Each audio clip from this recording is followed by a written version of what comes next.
Salam sejahtera dari Akademi Fargos. Di sini saya Bun Syissewa mengucapkan salam satu bahasa. Saya akan bersama-sama anda dalam memperkasakan mata pelajaran bahasa Melayu anda. Hari ini kita akan melihat satu tajuk kecil, iaitu bina ayat. Apakah objektif pembelajaran pada hari ini? Objektif pembelajaran pada hari ini mudah saja. Pelajar dapat menggunakan perkataan-perkataan yang dipilih dalam soalan untuk membina ayat. Faham ya? Dapat membina ayat. Kalau kita lihat kriteria kejayaan. Apakah kriteria kejayaan kita pada hari ini? Lebih mudah, murid dapat membina ayat yang gramatis. Ayat yang gramatis bermaksud ayat yang tiada kesalahan tata bahasa. Faham ya murid-murid? Baiklah, kita akan lihat satu persatu bagaimana untuk membina ayat dengan cara yang mudah. Baiklah murid-murid, bina ayat. Apabila kita sebut bina ayat, perkataan yang penting di sini ialah ayat. Apakah itu ayat? Perlu anda faham.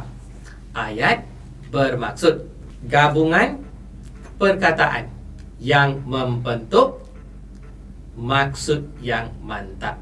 Umumnya, ayat bermula dengan huruf besar dan berakhir dengan nokta. Faham ya? Bermula dengan huruf besar dan berakhir dengan nokta.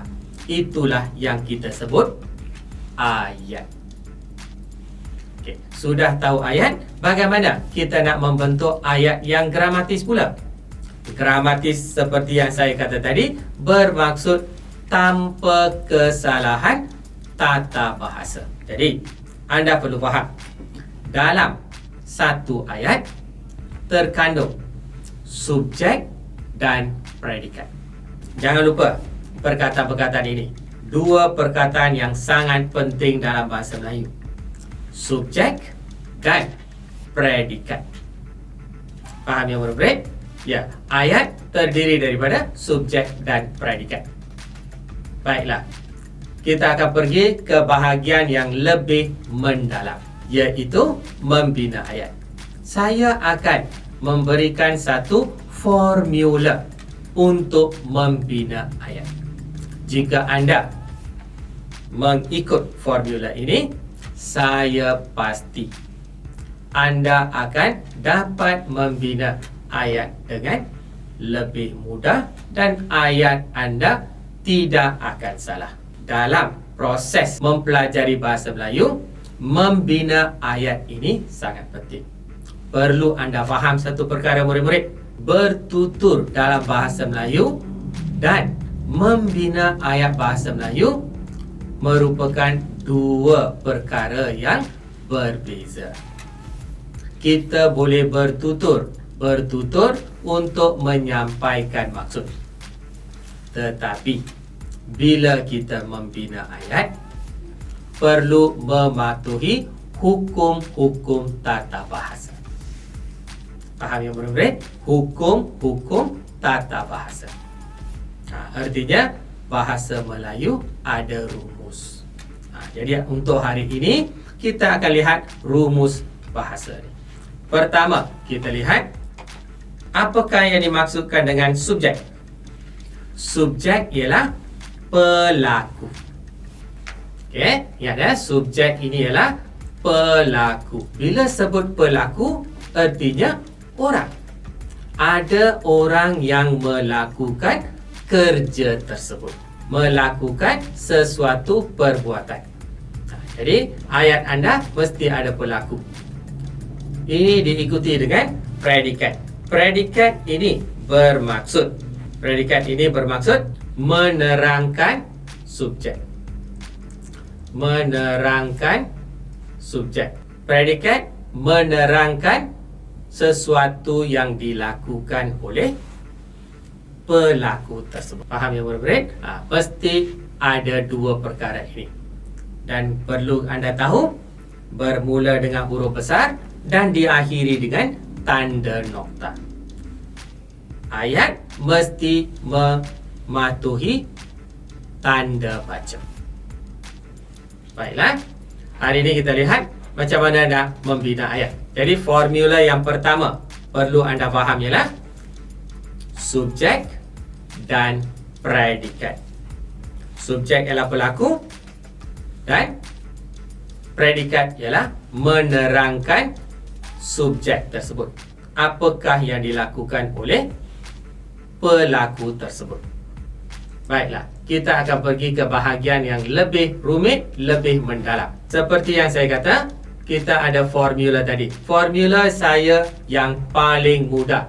Kita gunakan 7Q. Apakah yang bermaksud 7Q?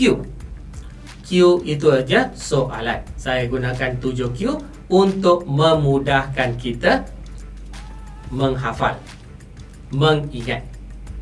Itu tujuan kita murid-murid.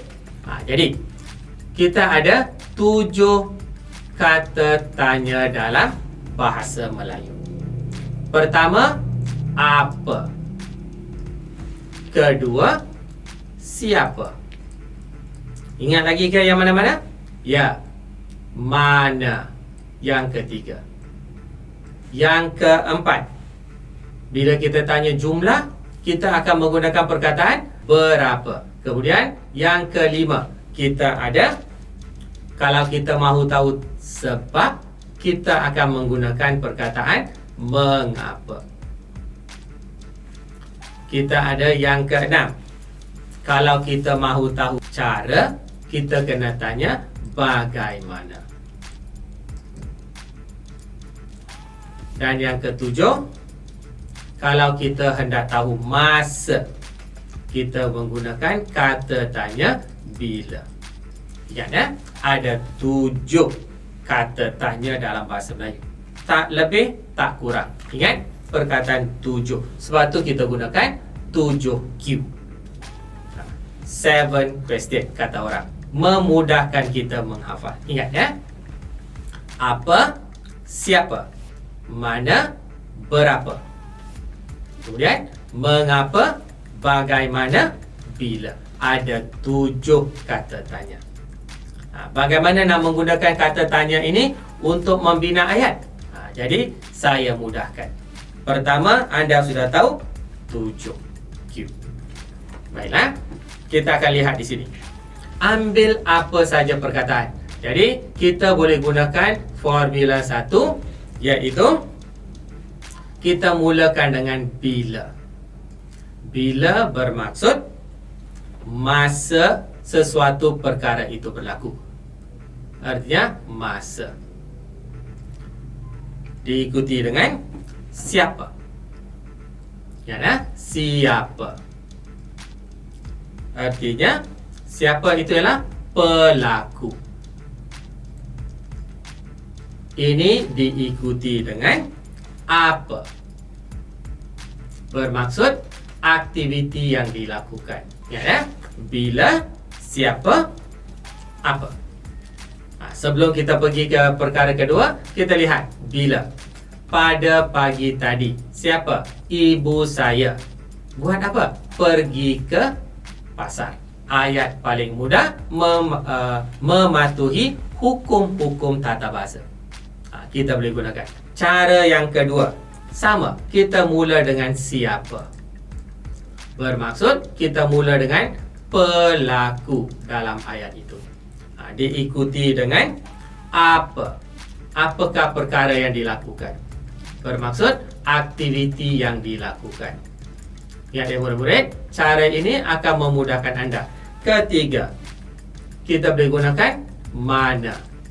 Artinya tempat berlakunya perkara tersebut. Okey, perkara ketiga yang sama, kita boleh gunakan siapa. Bermaksud pelaku. Diikuti dengan apa, iaitu aktiviti tadi. Dan diikuti dengan mengapa. Ya, mengapa? Artinya kita memberikan sebab. Dengan cara saya memberikan 3 cara ini. Dan murid-murid boleh kembangkan idea ini menggunakan 7Q untuk membina ayat yang mudah. Boleh ya? Kita ambillah perkataan, mana-mana perkataan daripada yang kita senaraikan tadi. Kita boleh ambil perkataan, contohnya perkataan senam robik. Senam robik ini merupakan akronim, singkatan perkataan senam dan aerobik. Senam robik. Jadi kita gunakan 7Q untuk membina ayat dengan menggunakan perkataan senam robik. Ya, kita boleh gunakan siapa? Pelajar-pelajar mengikuti. Buat apa? Mengikuti kelas senam robik pada bila? Setiap hari Sabtu. Jadi anda lihat sudah siap satu ayat. Pelajar-pelajar mengikuti kelas senam robik pada setiap hari Sabtu. Artinya pelajar-pelajar ini siapa? Siapa? Mengikuti kelas senam robik. Artinya apa? Pada setiap hari Sabtu. Itu ialah bila. Mudah kan? Siapa? Apa? Bila. Kita boleh ambil apa sahaja perkataan. Apa-apa sahaja perkataan, kita boleh menggunakan formula 7Q ini untuk membina ayat yang paling mudah. Tidak kisah sama ada pelajar UPSR atau PT3 atau SPM. Menggunakan rumus atau formula 7Q ini, saya pasti anda akan mudah membina ayat. Boleh faham ke? Ya, saya rasa anda faham. Jadi kita lihat tajuk yang lain.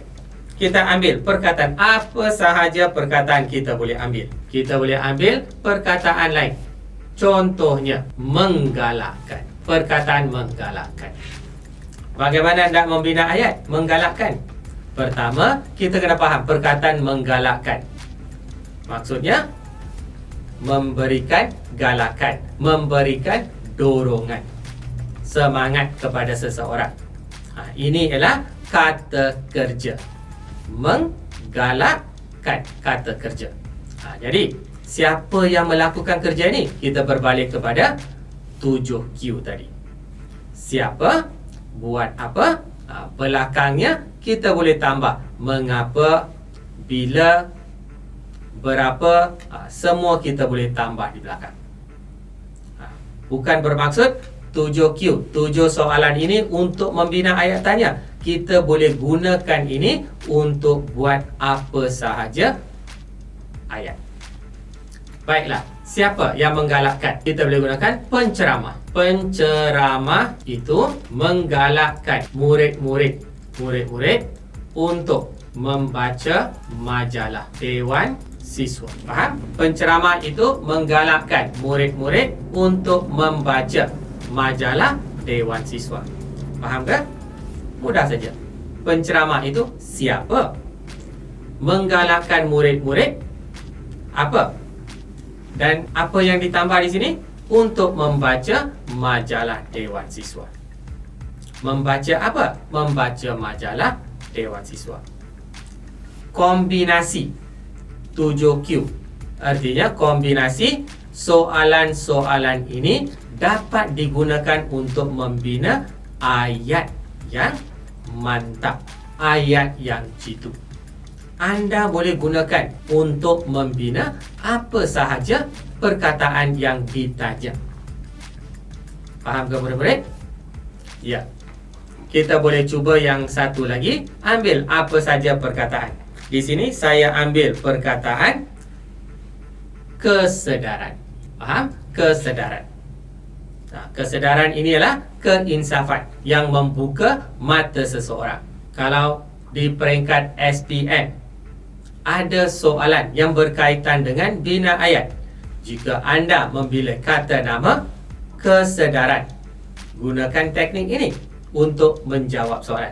Paling mudah, murid-murid. Jadi, kesedaran. Siapa yang mendapat kesedaran? Kempen anti rokok itu memberi kesedaran kepada siapa? Orang ramai. Kepada orang ramai tentang apa? Tentang bahaya tabiat merokok. Ayat ini disebut sebagai ayat aras tinggi ataupun ayat peringkat SPM. Kempen anti rokok itu memberi kesedaran kepada orang ramai tentang bahaya tabiat merokok. Faham ke murid-murid tentang cara untuk membina ayat? Sangat mudah. Menggunakan formula 7Q. Faham ke? Jadi, sebelum saya tamatkan pengajaran hari ini, kita lihat keseluruhan apa yang telah kita belajar hari ini. Secara keseluruhannya, pelajar hari ini dapat menguasai cara-cara untuk membina ayat. Faham? Cara-cara untuk membina ayat. Sebelum saya akhiri rancangan ini, anda boleh memuat turun nota soalan-soalan dan menjawab kuis yang telah diberikan di laman sesawang atau laman web mycampus.online. Anda boleh melayari laman web ini untuk menjawab soalan-soalan tersebut, mendapatkan pelbagai maklumat yang berguna di sini. Sekian, terima kasih. Kita berjumpa lagi. Salam hormat dan salam bahasa daripada Munshi Sewa. Terima kasih. Thanks for watching. Don't forget to hit like and subscribe button. Get latest update by follow us on our social media.